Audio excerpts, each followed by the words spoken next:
What's going on, everybody? My name is Aiden and welcome back to another video. Ladies and gentlemen, today we have a Chicago Bulls and Cleveland Cavaliers game reaction in which the Bulls held a 19-point lead and led through the majority of the game, but ended up falling short, unfortunately, losing 2 games in a row and losing a game that we probably were the better team in. I guess we can't really say that if you lose, but I guess the big thing is we lost a game we probably should have won.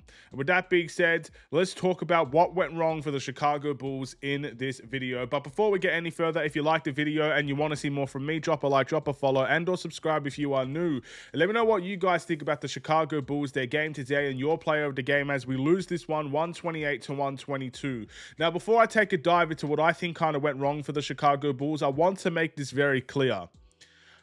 I think everyone kind of jumped to the bandwagon, or not even bandwagon. I think a lot of people jumped to the conclusion that the Chicago Bulls, after the amazing start that they were going to have, that they ended up having, would have just instantly put us in like the championship picture or something like that, put us straight into title contention.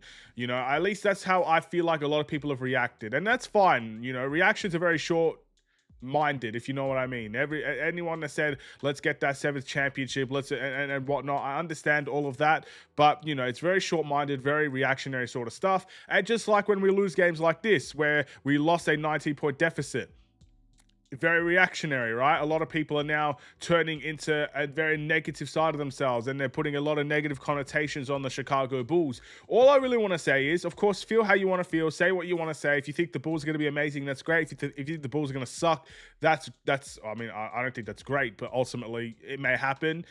I just want to say this is a long season.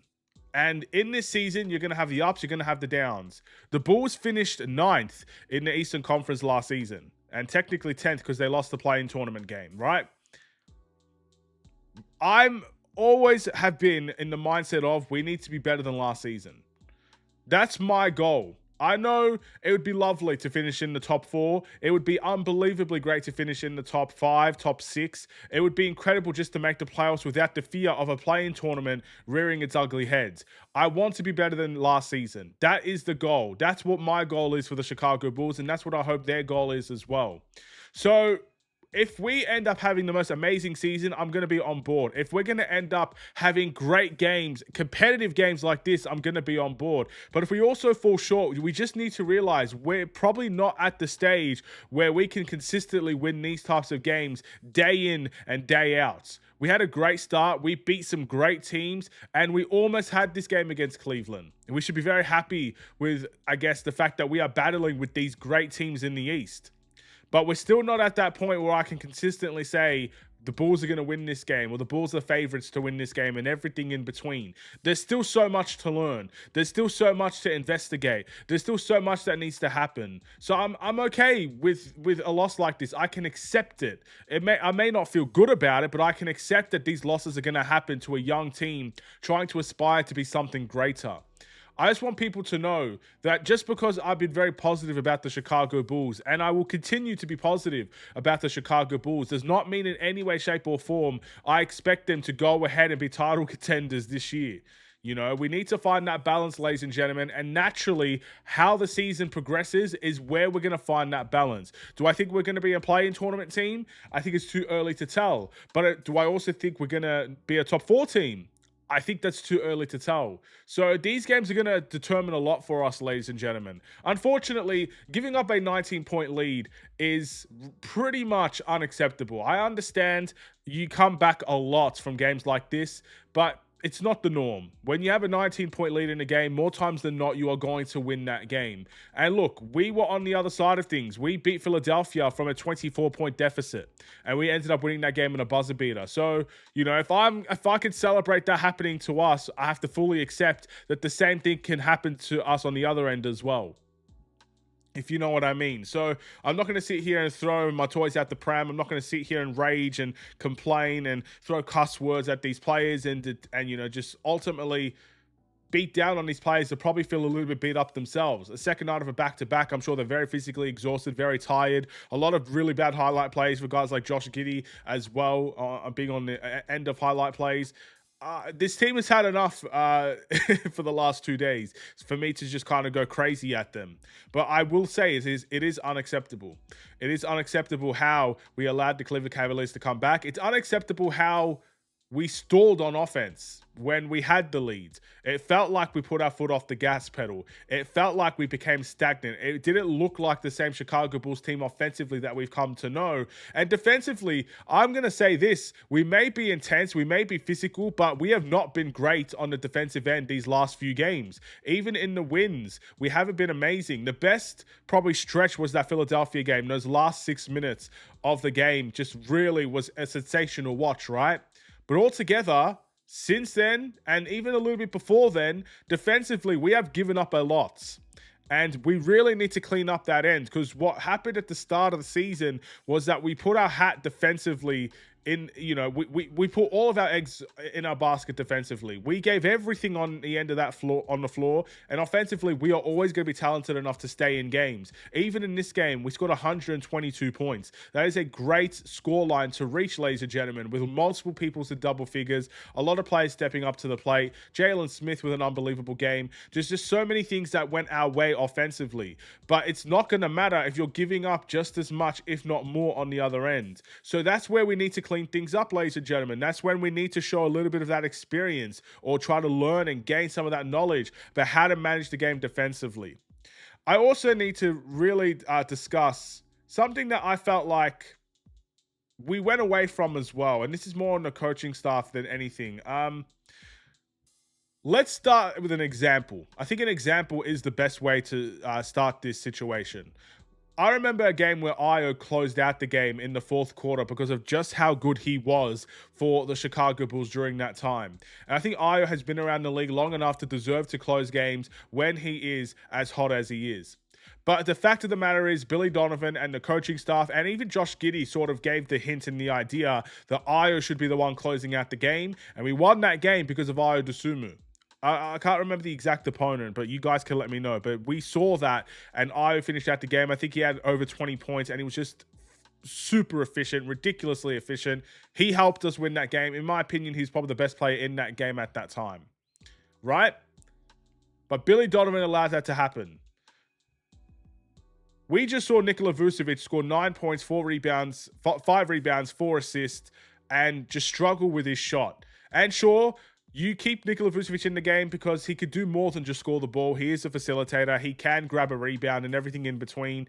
But I just feel like, personally, when you have a guy like Jalen Smith with 18 points, 4 assists, and 11 rebounds, so pretty much in every facet of the game, he either matched Nikola Vucevic or he clearly outplayed Nikola Vucevic. How does he not play the fourth quarter of the game, or most of the fourth quarter? How does he not come in and make an impact? I would even throw out the case that you play Jalen Smith with Nikola Vucevic in a game like this. You didn't need to keep Jalen Smith on the bench and just have Nikola Vucevic play. You could have played them together. What was the point of that experiment in preseason with the Milwaukee Bucks if you weren't going to use it in games like this? What's the point in having a guy like Jalen Smith wasted on the bench when he's having such an incredible game? He's probably one of the player of the games today. 18 points and 11 rebounds with 4 assists. I don't think I've ever seen Jalen Smith have a game like that for the Bulls. Yet when he does have a game like that, he doesn't finish it off. So explain to me why one side of the coin with Ayo Dosunmu was allowed to happen and was trusted by Billy Donovan, yet the other side of the coin didn't end up seeing the light of day. And that could have made a difference. It really could have, especially with how big Cleveland like to play. It could have made a difference in this game. We need to be ballsy in the moves that we make. You know, we're not necessarily a team that likes to play it safe, ladies and gentlemen. We are risk takers. We are front runners. We are the team that's going to try and outpace you, outwork you, out-offense you. We're going to play physical with you on defense. We are not a team that likes to keep it safe, have a 25-point lead and manage it. Where Stacey King calls us the cardiac Bulls. So clearly we're not a team that plays it safe. So why are we trying to play it safe with our coaching decisions and our rotations? Playing it the same old way every single game. It shouldn't be like that. Jalen Smith should have played. He should have played either ahead of Matas Bazelis for a time, or maybe even you take Isaac Okoro out, who had a good game. I don't know. But you have to find a way to put your hot hands in the game. So whether that's replacing Nikola Vucevic or replacing Matas Bazelis or whatever the case may be, if you're focused on team-orientated basketball where everybody shares the load, everybody has trust, everybody's bought into your system, you need to give them that same benefit of the doubt when the fourth quarter comes. If that was a playoff game, we'd be giving them a lot more criticism than what we are now, losing to Cleveland from a 19-point deficit. If that happened in a game 7 of a playoff game and we didn't go with the hot hand in that fourth quarter and we lost that game, a lot of people would have reacted differently than how they're reacting now. Now it's just criticism. In a playoff game, that is demanding for coaches to be fired from decisions like that. So we got to be very mindful in that next game. We got to take risks in the adjustments. Not everything is as plain as simple with minute rotations. Not everything needs to be structured. Sometimes, especially with how this Bulls team is, we need a little bit of chaos. We need a little bit of a rotation difference. You know, we stagnated and something had to have changed and we didn't see the proper changes needed. So I'm very disappointed in that regards. But look, we'll talk about individual performances. Isaac Okoro had 19 points. So I know I kind of mentioned that he shouldn't have, he could have been replaced. I'm just trying to find a way to put Jalen Smith and in the game.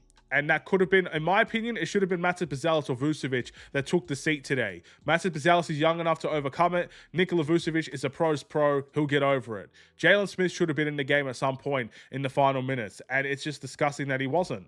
So I liked Isaac Okoro's game. And, in hindsight, he probably should have been playing. He was playing. Well, let's put it that way as well.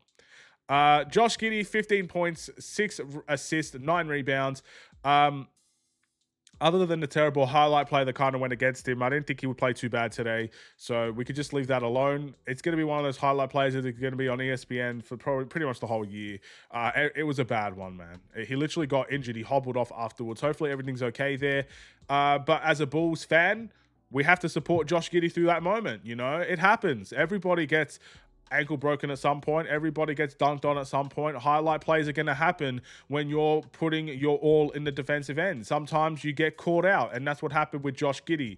It's a moment that's probably going to be embarrassing for a lot of Bulls fans, but at the end of the day, it's a good moment for the Cavs. It's a good moment for Hunter. He should be very happy with that play. It's going to be across all of ESPN. It doesn't mean anything in relation to how the Bulls can approach the next game. And Josh Giddey is a professional, and he'll learn how to overcome it. So we'll wait and see what he does and how he responds in that next game. Trey Jones had 17 points, 4 rebounds, and 6 assists, or 6 rebounds and 4 assists, my apologies. A good game from Trey Jones. Patrick Williams, another one you could have probably put in there in the final minutes, really. 11 points, 2 assists, 1 rebound. Really, really good.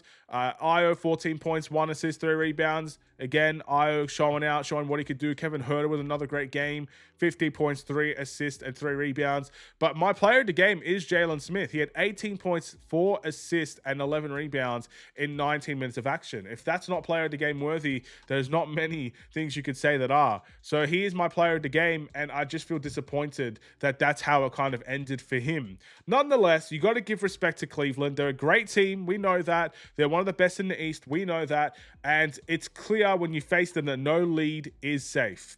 The Bulls, for a lot of that game, had their number, was playing better, were the dominant team. And I mean dominance, that's the word.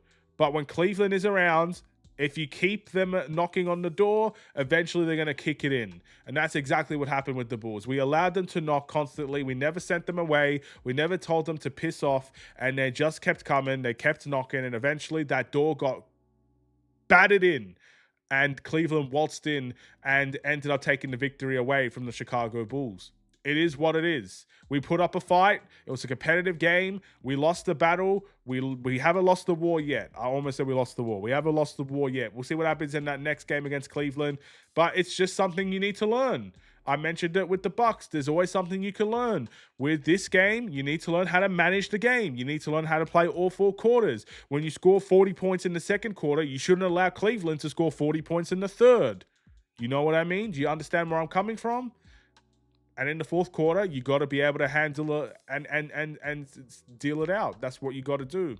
We didn't do any of those things. So it is what it is. Next game, hopefully we could be better against the San Antonio Spurs. This week could still be a positive one if we could walk away with a victory against Wemby and the Spurs, who had a great start to the season. Can we be the team that can knock them off their perch? I mean, a couple of teams have beat them already, but maybe we could be one of them. And that could just ultimately define a good week for us. We could end this week, or not even a week, this stretch of games, let's say. We could end up at the end of this stretch of games, which a lot of people thought would be very challenging, 7-4.